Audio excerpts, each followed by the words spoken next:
श्री शिवाय नमस्तुभ्यम।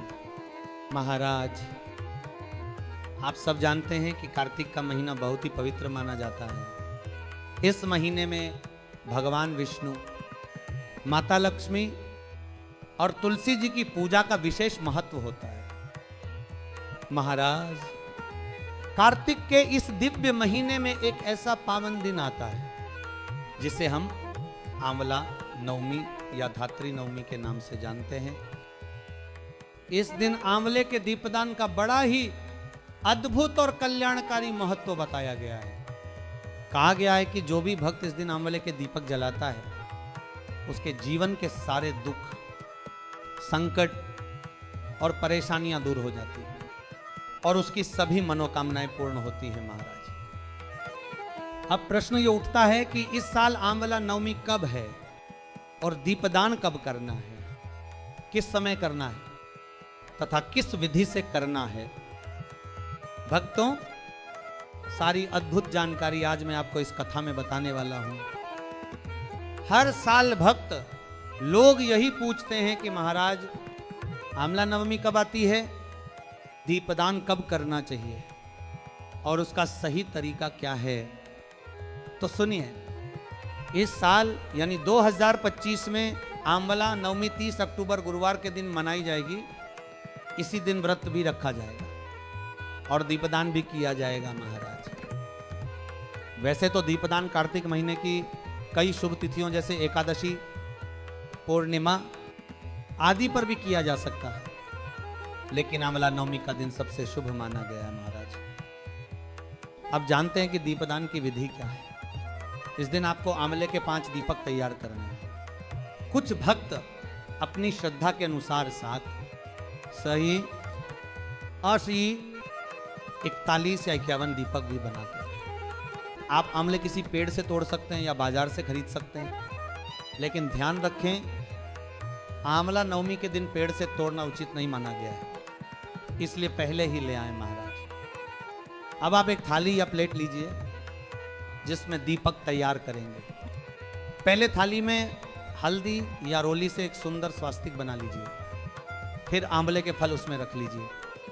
अब हर आंवले में जहां डंठल होता है वहां हल्का सा गड्ढा बना लीजिए ताकि वहां पर बत्ती रखी जा सके। जब सभी आंवले तैयार हो जाएं तो उन्हें रोली, कुमकुम और चंदन से तिलक कर दीजिए। थाली को भी तिलक करना ना भूलिए, क्योंकि वह पूजन की थाली है। महाराज, अब जितने दीपक हैं उतनी ही गोल बत्तियां कपास की बना लीजिए और उन्हें देसी घी या तिल के तेल में भिगो लीजिए। फिर बत्तियों को आंवले के गड्ढे में रख दीजिए। दीपक जलाने से पहले उनके ऊपर थोड़े सफेद तिल या चावल डाल दीजिए, क्योंकि दीपक कभी खाली नहीं जलाएगा। दीपक को जलाने से पहले भगवान विष्णु और माता लक्ष्मी का ध्यान करिए। महाराज, अब दीपक कब जलाना है यह जान लीजिए। दीपक शाम के समय प्रदोष काल में जलाएं, यानी सूर्यास्त के बाद का जो शुभ समय होता है वही दीपदान का उत्तम समय है। दीपक के पास कुछ फूल चढ़ा दीजिए, एक जल का लोटा रखिए और चारों ओर हल्का सा जल छिड़क दीजिए। यह शुद्धिकरण की प्रक्रिया कही गई है। महाराज, अब बहुत लोग पूछते हैं कि दीपक कहां रखने चाहिए, तो सुनिए, दीपदान का सबसे उत्तम स्थान आंवले का पेड़ है, क्योंकि शास्त्रों में कहा गया है कि आंवले के वृक्ष में स्वयं भगवान विष्णु का वास होता है। यदि आपके घर या आसपास आंवले का वृक्ष है तो वहीं जाकर दीपक जलाइए।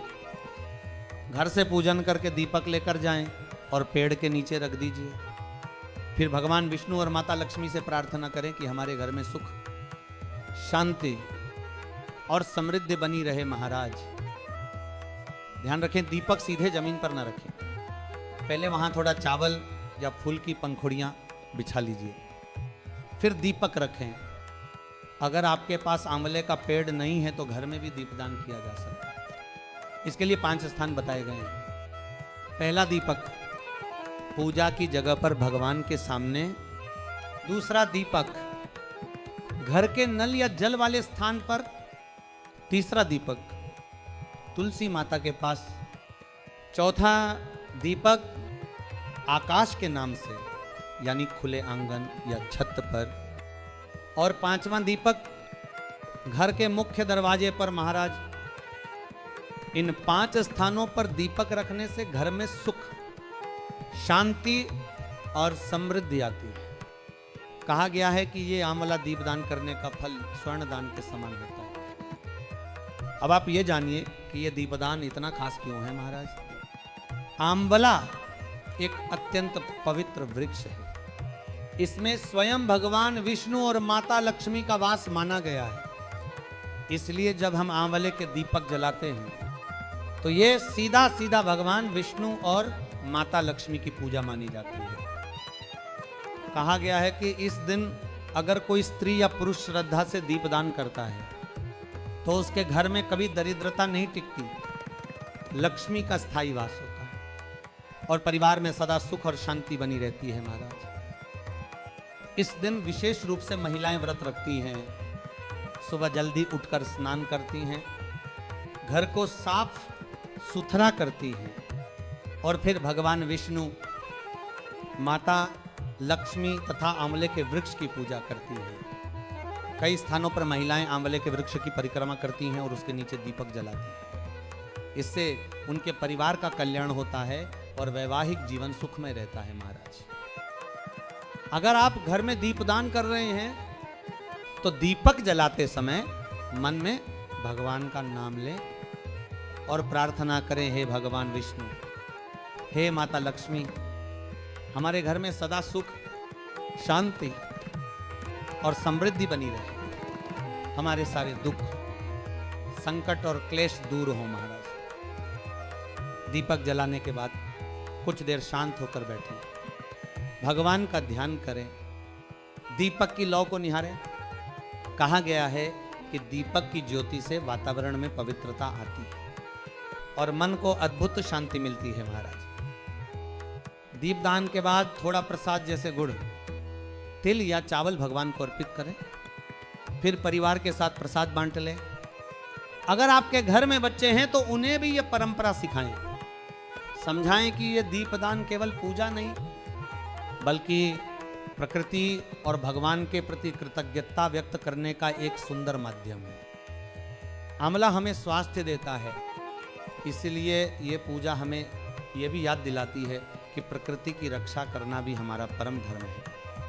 महाराज, कहा गया है कि जो व्यक्ति हर साल श्रद्धा से यह दीपदान करता है उसके घर में कभी नकारात्मकता टिक नहीं पाती और वह व्यक्ति जीवन में निरंतर उन्नति की ओर अग्रसर होता है। यह दीपदान पितरों को भी तृप्त करता है। माना गया है कि जो व्यक्ति यह दीपदान करता है उसे पूर्वजों का आशीर्वाद प्राप्त होता है महाराज। इसलिए जब इस वर्ष 30 अक्टूबर 2025 को आंवला नवमी आए तो आप सभी भक्त अवश्य इस शुभ कार्य को करें, चाहे 5 दीपक जलाएं या 11। श्रद्धा और भक्ति से की गई ये पूजा आपके जीवन में दिव्यता और सुख शांति का प्रकाश फैलाएगी महाराज। श्री शिवाय नमस्तुभ्यम।